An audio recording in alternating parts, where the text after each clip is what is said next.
Hi class, in this lecture we're going to talk about the existence of God. This is from chapters 23 and 24 of Moreland and Craig. Make sure you've got the lecture notes downloaded and you're ready to go with those. We're going to start with these cosmological arguments. I'm just going to jump right in here. We'll start with the Kalam cosmological argument. So these cosmological arguments, what they try to do is they try to talk about everything that exists in the universe. They try to show causation. They try to show or a sufficient reason for why everything exists. And I think the strongest one is the one I'll start with is the Kalam cosmological argument.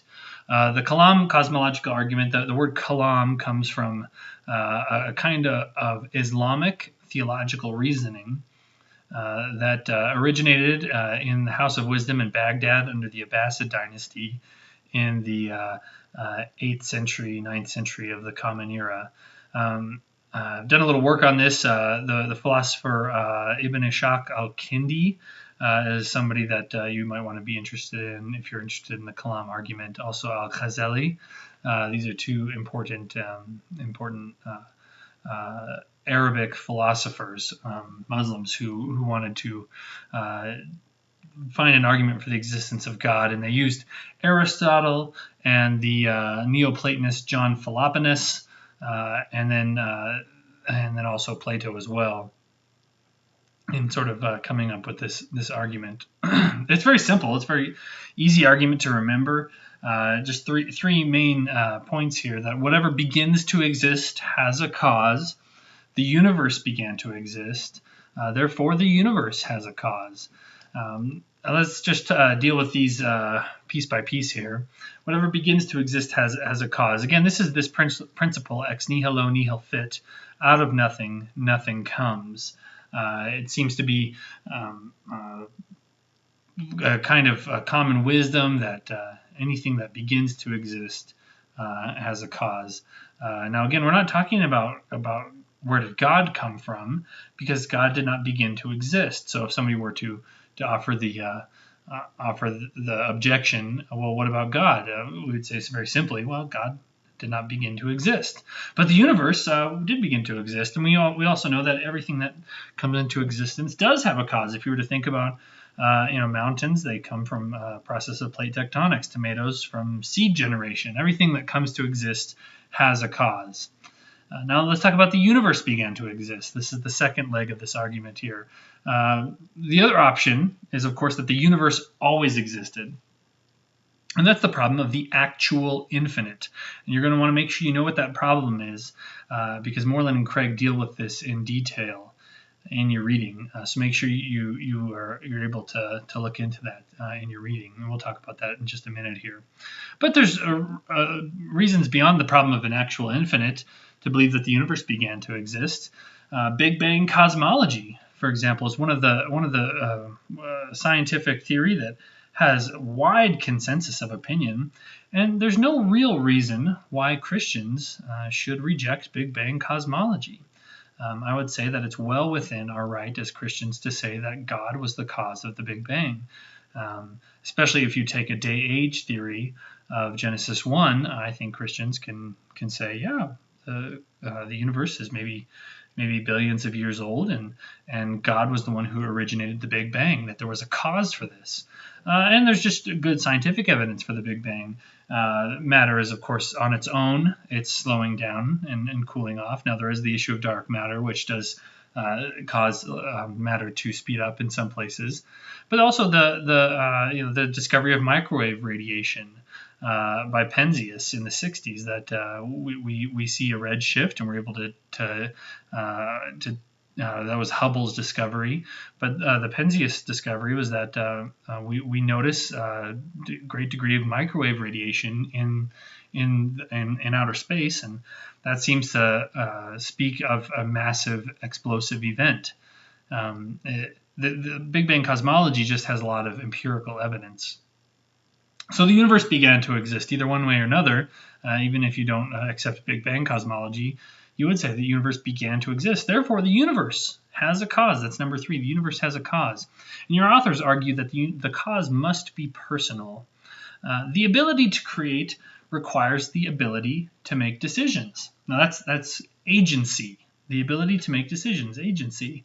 Now, if the cause was impersonal, then all of the conditions that were necessary for the beginning of the universe would have always existed, which means that the universe would have been actualized in an infinite past, which of course it wasn't actualized in an infinite past, which means that there needed to be agent causation to make the decision to create the universe, and that's exactly what we find with God. God is an agent who makes decisions. God created the universe. Of course, the cause must also be of great power, and this is something we also attribute to the nature of God. Now, a problem here is with the second leg of the argument. Can an actual infinite exist in the real world? Can an actual infinite? Now, somebody who's familiar with the matter may point to Cantorian set theory, a theory in mathematics which talks about actual infinite sets. But your authors wisely point out that Cantorian set theory is really just a mathematical discourse. It's a way of doing mathematics at an abstract level. But it's not a description of the universe as it is. In fact, the counterexample of Hilbert's hotel that the authors point out seems to demonstrate that an actual infinite cannot be created by successive addition, and an infinite regress of temporal events is impossible. See, it's impossible for there to be an infinite regress of temporal events. How could we have got from some point in the infinite past to now? How could we traverse that actual infinite number of events? Is it possible that the universe is of infinite age? Well, no, because all of the problems associated with an actual infinite apply to an infinite universe. So your authors, I think, wisely reject that notion. There's other good reasons for this too, and your authors really get into depth on this. And I would say that William Lane Craig, I mean, he's the person who you'd want to consult on this. His doctoral dissertation was on the Kalam cosmological argument. So his section really is second to none on this in the book. Let's talk about the Thomist cosmological argument. This one is more complex, and if you had difficulty following this, I hope the notes will help you a little bit here. I've tried to argue this out point by point in the notes. But Thomas Aquinas, a Roman Catholic theologian and philosopher, primarily using the philosophy of Aristotle to build a theological philosophy, or philosophical theology, if you will. And he has his famous 5 ways of arguing for the existence of God. And I think in general, these 5 ways of arguing for the existence of God are powerful. They have a good explanatory force to them. But this is his cosmological argument. If the world and motion have a first beginning, some cause must clearly be posited for this origin of the world and of motion. Now, every existing thing that we notice in the universe is radically contingent, which means it's not necessary, meaning that it doesn't necessarily exist. It's a contingent feature of the universe. For example, you are contingent. I'm contingent. It's not necessary that we exist for the universe to be as it is. And everything that exists that's radically contingent is composed of 2 things: essence and existence. And this is an Aristotelian move here. That is that there's an essence, so a non-material essence that every creature has, and its own existence as well. Not just creatures, but things as well. They have existence. And here's the key for the Thomist cosmological argument. If there's not a continual source of being or existence given to individual items in the universe that are contingent, if there's not a continual source of being, then a thing would be annihilated, which means that you require a continual source of your existence. You require, you might say, being held together, or your being granted to you. That's something that is required consistently. That anything that exists requires existence from a source. If not, it would cease to be. Now, there are no intermediate causes of being. That is, that I cannot cause the being of another creature or another thing. There's no intermediate cause. There's only the initial cause itself. And the universe and motion, of course, are not annihilated. We notice that everything continues to exist, that the universe continues to exist, that motion continues to exist. Therefore, there is a ground of being as the cause of the universe and of motion. That is, that God exists as the being that continues to give being to everything that exists in the universe and to motion. If God didn't do that, if God didn't exist, then things in the universe would cease to exist. The problem is with this particular argument for the existence of God is that it's not clear that the universe itself requires a constant sustaining cause. Now, are things in the universe metaphysically contingent? If they are, then the argument may work, and it seems like everything is metaphysically contingent, but that seems to be exactly what a theist is trying to claim, is that the universe hasn't always existed, that it's not a necessary being, that the various features of the universe and the universe itself are contingent. So if we could somehow prove that the universe is metaphysically contingent, then the argument may work. But if the universe isn't metaphysically contingent, then it's a big assumption. To assume that the universe is metaphysically contingent, that's a big assumption. And its plausibility would need some support. So I think for this argument to work, it would need a little bit of extra support, and that's what your authors argue as well. Let's move on to the Leibnizian cosmological argument. This is advanced by the German philosopher Gottfried Wilhelm von Leibniz, a rationalist philosopher. And it's very simple too. Everything that exists, every existing thing, has an explanation of its existence, either in the necessity of its own nature or in an external cause. Now, this is the principle of sufficient reason. That is that everything, you think of a chair, it has an explanation for its existence. And it's not the necessity of its own nature. A chair isn't a necessary being, but it has an external cause, a carpenter. You see this with babies. They have a cause of their existence. And babies aren't necessary beings, but they have an external cause, two parents. Everything is like this in the universe. Now, if the universe has an explanation of its existence, that explanation is God.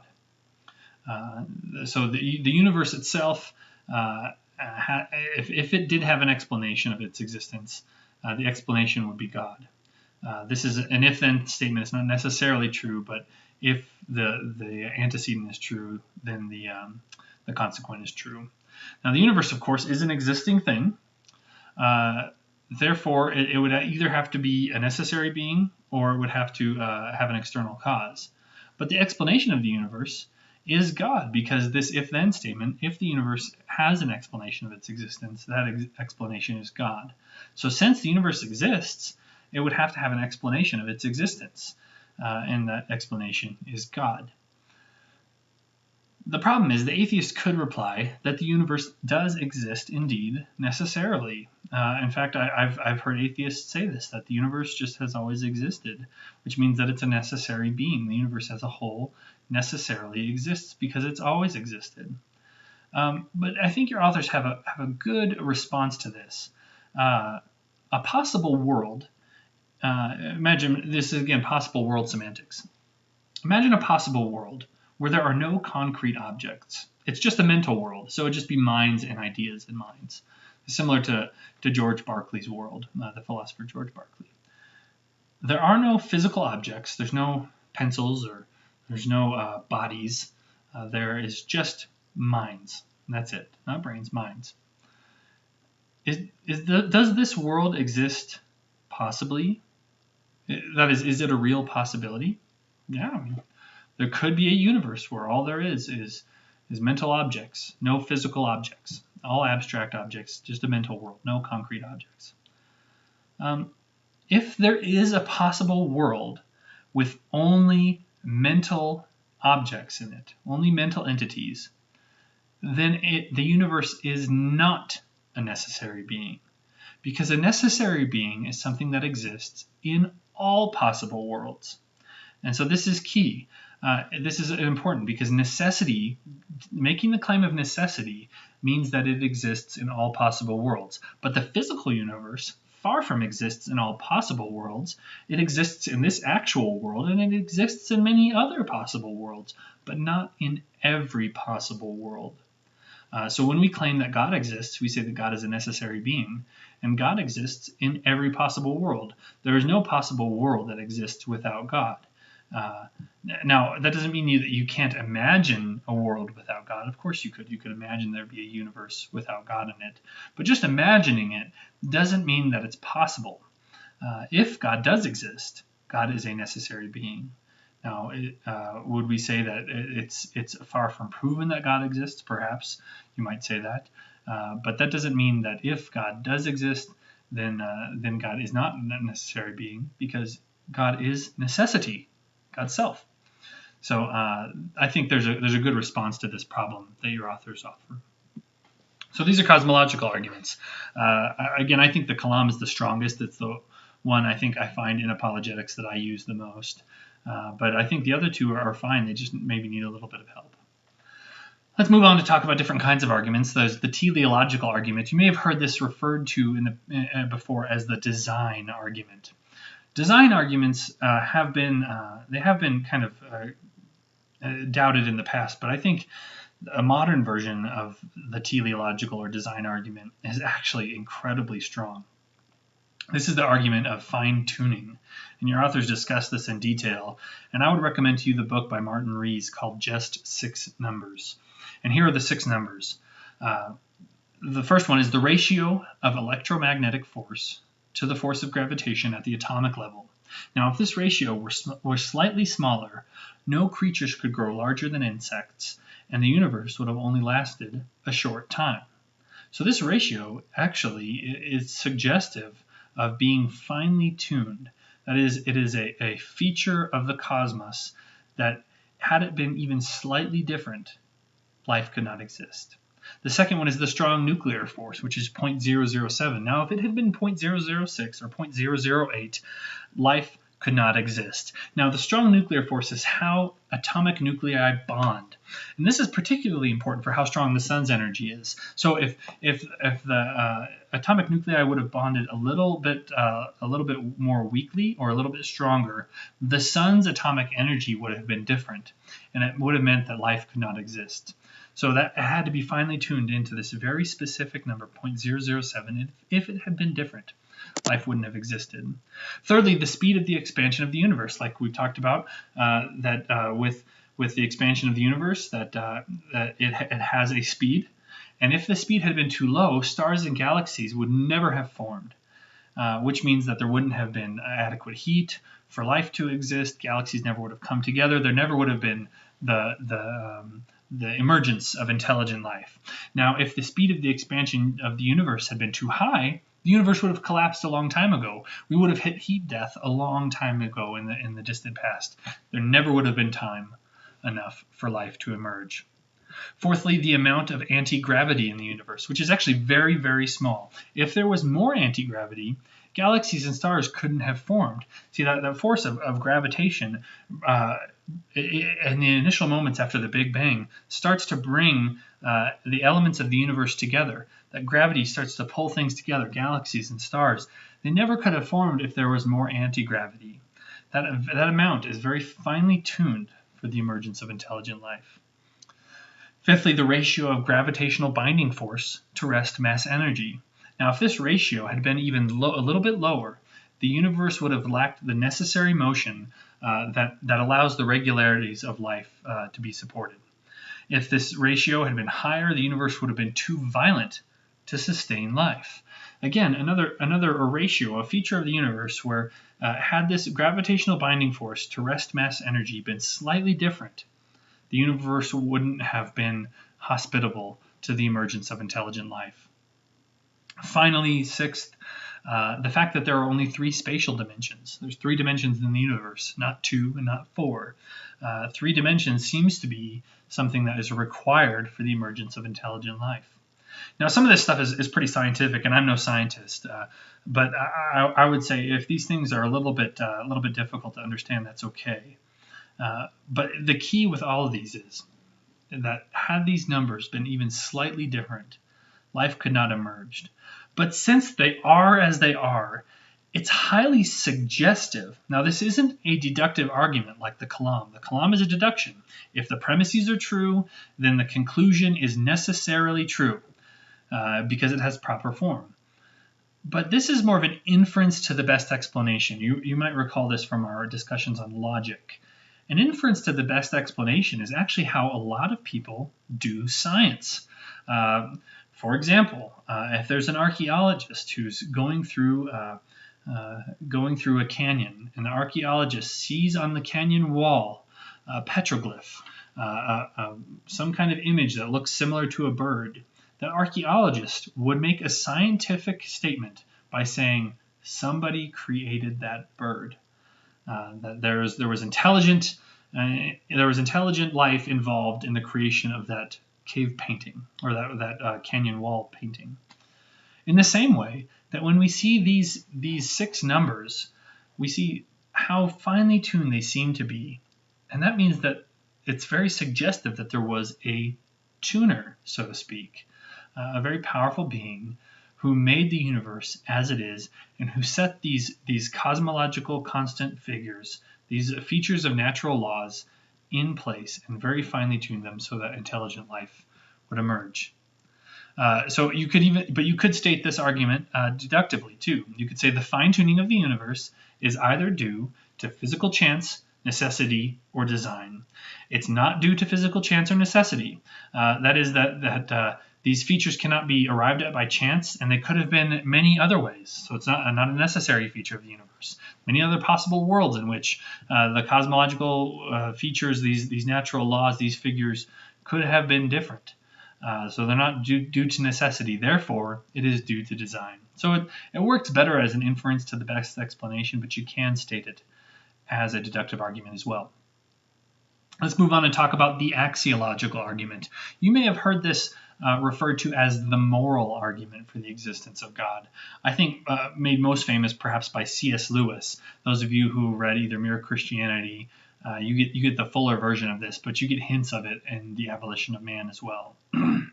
Now, I'll start with Craig and Moreland's version first. If God did not exist, objective moral values and duties would not exist. This first statement is important because if God did not exist, say there was what somebody called an objective moral value, like practice altruism. If God doesn't exist, then all we need say by way of disagreement is says who. God doesn't exist, why be altruistic? So if God does not exist, it seems very difficult for objective moral values and duties to exist. We can simply say says who. Now, objective moral values and duties do exist. We have a duty to avoid murder, that we have a duty to practice hospitality.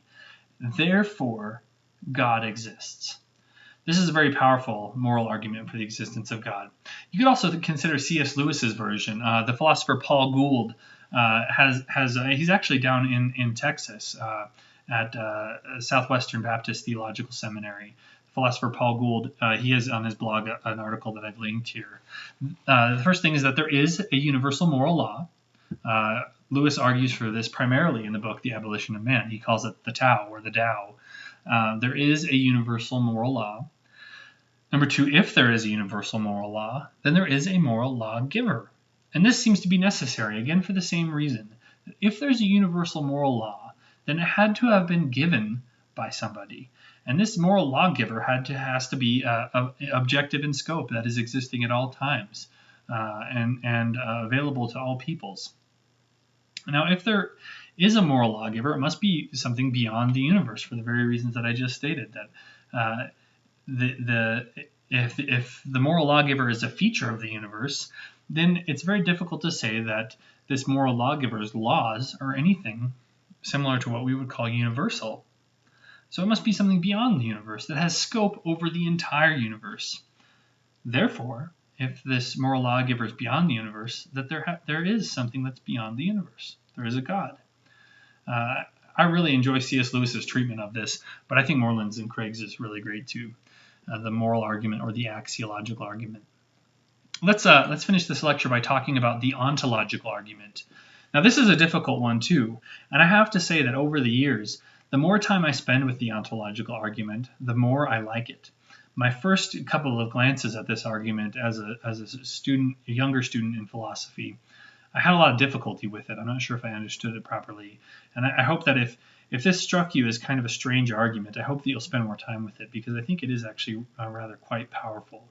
I might recommend to you the work of Eugene Nagasawa at the University of Birmingham in the UK. He's done a lot of good work on this ontological argument as well.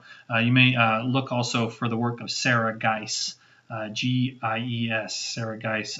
She's doing her doctoral studies at the University of Birmingham on Descartes' ontological argument, which I think is very sharp. And she's a very important philosopher. You'll have to know her work in a few years here. But this argument attempts to deduce the existence of God from the very concept of God. Now, this may seem like a semantic trick, but really it's trying to look at the concept of God and examine it and see how the concept itself necessitates that God actually exists. So let's talk about Alvin Plantinga's version, famous philosopher of religion from the University of Notre Dame and also from Calvin College. Alvin Plantinga's version. The concept of God is that God is the maximally excellent being. Now, this concept is possible. That is, that it's possible to consider that there is a maximally excellent being. Now, maximal excellence implies maximal greatness. That is, if you have a being who has features of maximal excellence, who is actually in every way excellent, that means that he's in every way great. That is, that this being would be omniscient, this being would be omnipotent, this being would have moral perfection. Now, there is a possible world where a maximally great being exists. Again, this is possible world semantics. Is there a possible world in which there is a maximally great being? Of course. A maximally great being, though, would exist in a maximally excellent way. And a maximally excellent way would be that this being exists in every possible world, including the actual world. Now, if this being who's maximally excellent, who exists in a possible world, if he doesn't exist in every possible world, then he's not maximally excellent. But since he exists possibly, therefore he exists necessarily, because that's what maximal excellence entails. Therefore, God exists. Now, you can look at the problems. There are people have raised problems with this on Moreland and Craig on pages 497 through 499. I hope that's helpful for you, especially their treatment of it. But this can seem like a little bit of a trick, and your authors wisely tell you that a very important way to look at this argument is as part of a cumulative case for Christian theism. If you put this argument alongside the Kalam, alongside the moral argument, alongside arguments for the resurrection of Christ, alongside arguments for the reliability of Scripture, eventually you're starting to build a cumulative case argument for the existence of the Christian God and the truth of Christian theism.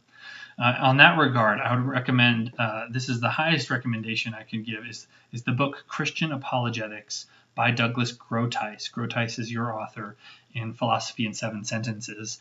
This book, Christian Apologetics, is a cumulative case for Christian theism. It's an excellent book arguing for every feature of the Christian worldview in a very important, philosophically sound and biblical way. I hope you'll check out that book by InterVarsity Press, Christian Apologetics by Douglas Groothuis. That's all for this lecture for now. Thank you so much for working so hard. God bless you in all your studies.